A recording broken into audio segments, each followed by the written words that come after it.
It's been a while. I've thought of so many different things to talk about. One of the things is my time playing in non-Christian bands. I thought I would let you know who and when and how I played with these great guys and fantastic bands. And I know I touched a little bit on what happened to me playing with secular bands, but I thought I'd kind of run you through that beginning now. So all my life, like I've mentioned in previous videos, I've always played in a Christian band. Never thought about playing any other way, just playing for my Lord and Savior. So I've been in a lot of Christian metal bands, and I've been on a lot of worship teams at various churches. So one of the first things I did that was not Christian was join a cover band through my awesome friend Steve, my brother, that I've known for 25 years now. It's amazing. Steve and I played in a couple of Christian bands together, and we played on a worship team together at the Vineyard, and I've always loved him. And he was playing for the Casey Bryant band. They parted ways with their bassist, and they asked me to join, and I jumped at the chance. It was definitely out of my element because of how much alcohol was around. And I don't have a problem with alcohol other than I don't drink it. And I hope people would be wise when drinking. So I joined the Casey Bryant band. I think it was early 2002. And we played just about every club and bar around the Boise and the surrounding areas. And I had a lot of fun for the most part because I loved playing. So after about a year and a half of playing with Casey Bryant band, that's when the manager of Paleface came to one of my gigs and asked me to join Paleface. And I had seen them a couple times prior, and I was kind of blown away by how just incredibly awesome they were. And I remember being incredibly impressed by the singer, Ain Aaron. I thought these guys had what it takes to really get pretty big.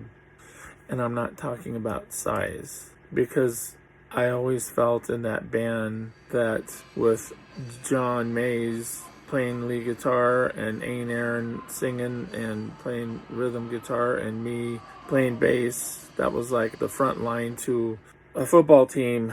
And we were guarding the punter, Kalen, on drums, because he's not quite as big as us. I just always thought that was kind of funny. But so I joined Paleface, and it was pretty amazing playing to these crowds, very dedicated metalheads, which, I hadn't been around for quite some time, since I lived in Southern California. And our first show at the Big Easy, which is now the Knitting Factory, we had like 1,100 people at our first show. And I made a recording of that show, but somebody swiped the DVD. It was a great first show. It was my 8th practice with the band, and I was pretty excited after the show. And the manager, Trudy, she was lining up a lot of gigs for us, and a lot of out-of-state gigs for us. And I met a lot of wonderful people playing with Paleface, a lot of great friends that I'll always be thankful for. As things started rolling with Paleface, there became a lot of interest in us through the likes of Jägermeister and Rockstar Energy Drink, Basson Amplification and Crank, and Dirty Rags Clothing, numerous others. It was pretty cool.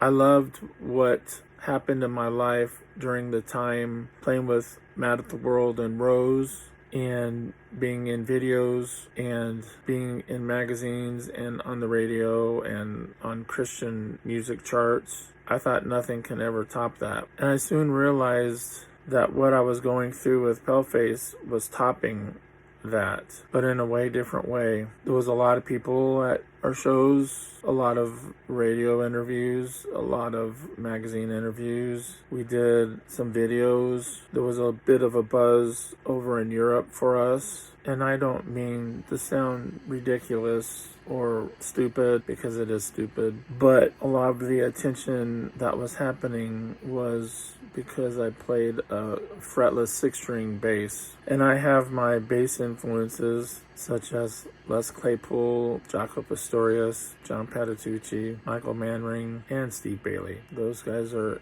huge for me. But the reason why I'm mentioning this is because it started to go to my head, and like I said in previous videos, I became really selfish, and it was awful how selfish I became, and I became somebody that I was never before, and thank God I haven't been that way since. I was married to Marlene during this time, and like I've mentioned in my previous video, I felt totally responsible for our marriage falling apart. There were things happening on the road that I would have never done with any of my Christian bands, and things went too far in that life for me. She was always worried that I would cheat on her. What I went through with Marlene was devastating for me.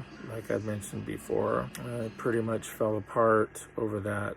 But we went out on some tours. Marlene would always fly out to wherever we were playing, and she would attend the show, and it was always awesome to have her there with me. But there was a lot of shows she wasn't at that got out of hand. I was digging myself a hole that I wasn't going to be able to climb out of. You know, it's sad being raised a certain way your whole life, knowing who you are, but at a certain point in your life, you forget who you were. And I completely forgot who I was. I did a lot of terrible things that I wouldn't have done if I was living my life for the Lord. In fact, the weird thing is when I joined Paleface, I made a comment to Marlene one time that I was always so used to praying before band practice or shows with the Christian bands that I've been in. And that feeling went away so fast. I just completely forgot. It kind of shows you where I was at. Or better yet, it kind of shows you where I was heading. But a lot of great worldly stuff happened, things that I will never forget that I just absolutely loved, but a lot of things that I wish I could forget.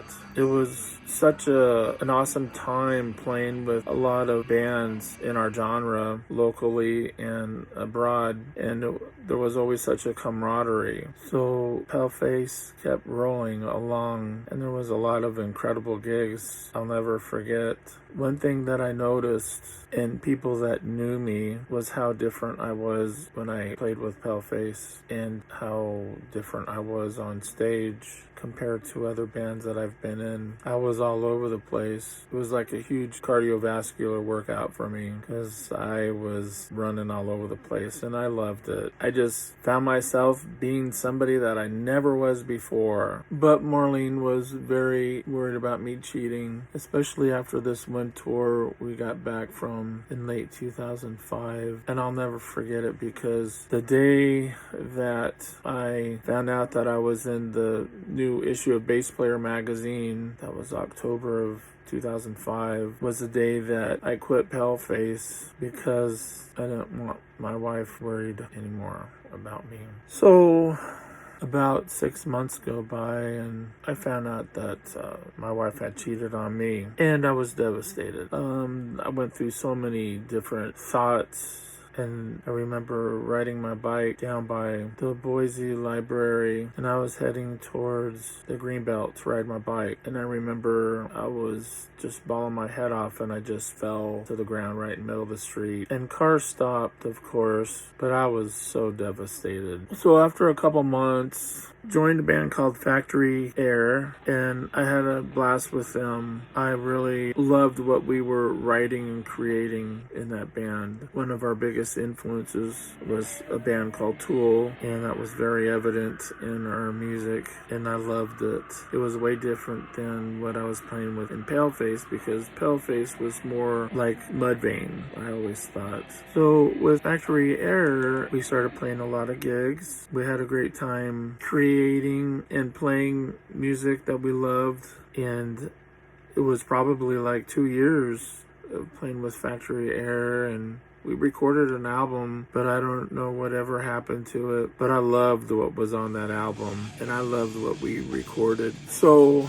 thinking about the guys in Paleface, and I went to go see John, the lead guitarist of Paleface, and I told him how sorry I was with the choice that I had made to leave the band. I almost felt like I left that band for no reason at that time, because I quit that band for the sole purpose of my wife not ever worrying about me again. And then I got hit with that really bad news about my wife cheating on me. So John and I were talking, and he thought it would be a great idea to get me back in the band again. And so I rejoined the band, and it was incredible playing with him again. I missed my brothers in Paleface, and I missed the music that we were creating, and we were talking about recording a second album. Shortly after that, John's dad passed away, and he was devastated. So we found ourselves on a hiatus. Paleface was at a point where we decided to pick up the pieces and start playing again. We played 3 shows in the summer of 2008, and I loved it, but somehow it stopped. Ann and I have always talked about reigniting Paleface, but I don't think John was ever into that idea. Kalen decided to attend LA Academy of Music, I believe, and then he went and started playing for a cruise for like 2 years. So at that point, in 2008, everything kind of stopped. And of course, Jared, the lead vocalist, founder of Head PE, was my brother-in-law. And so I was doing a lot of hanging around with him that time, and I was enjoying it very much. And also cut an album with Oscar Ortega. That is a fantastic album. And then in 2009, I got a call from the guys in Les Greed's Envy asking if I would play bass for them, and I jumped on it right away. I loved their style of music, total groove metal, and I dug it. Groove was an important part of that band, and I loved it. Great guys in that band. Grady and Kevin and John. I loved playing with those guys, and we started playing and had a great time playing. We were busy all summer playing gigs, and we were just a killer band. It was a ton of fun playing with those guys. I loved it, but I found myself where I was at when I was with Paleface. But for some reason, after a show we played at the knitting factory, I was being an idiot and I quit the band. I don't think anybody was happy with me at that point. I soon got a call from a friend after that about playing in another cover band. So I was back to playing bars and places that I didn't really dig on playing. We were called the Money Shots, and we were playing everywhere, and we had a great time playing. But I think my last show was New Year's of 2010 at Granny's. A couple months after that, I got a message from my little boy's mom. My little boy wasn't around, of course, and this one particular girl, and that's how we had Casey, a beautiful blessing in my life. And I remember looking back at that point and thinking to myself how messed up I was for the last 8-9 years of my life. All the bad decisions just based on being selfish. After my son was born, I decided to commit myself to being a dad full time. And in order to do that, I would have to not play in any bands, especially bands that play on weekends, which is just about every band. I initially really missed not playing, but the reward of being a dad and a father to my son was way more important than anything else in the this world, I was glad I didn't play. And I didn't play in a band for quite a few years. I got calls from different people, different friends who asked me to play in new projects or new bands they were starting up, or to replace a member. I said no, because my son was the priority. It still is. And I still say no to playing in bands because I have my son on weekends and I wouldn't trade that for the world. I don't want to miss any time with my boy. And I knew if I played in a band, it would take time away from my son. So the thing that I find out lately, it's been about 2 years since I was asked to play in a band, and that's kind of strange. It's a strange feeling for me because I was always used to getting calls and doing things for other bands or even just to fill in. But that's okay, because for the past 11 years of my son's life, every moment with him has been worth it. So that's why you don't see me playing. But I do play worship and have the last few years. And I'm currently praying about playing on a worship team wherever God leads me to play. I just want you all to know how much I've enjoyed being around you guys and meeting you guys. And I'm thankful that you guys are still in my life. I appreciate and love each and every one of you. And things are so different for me now. And for the past 11 years, I could tell things were changing in my spirit. And I'm not the same guy that I was during the 2000s or even before that. Even since I was born, I'm a completely different person. And I love each and every one of you. I know I've made a lot of mistakes, made a lot of bad decisions, done a lot of wrong things, but I'm still a child of God, and I realize that more than I ever have before in my life. So I want to thank you for sticking around, watching the video. I love you, and I pray each of you are blessed beyond measure. You guys take care, because there's more coming.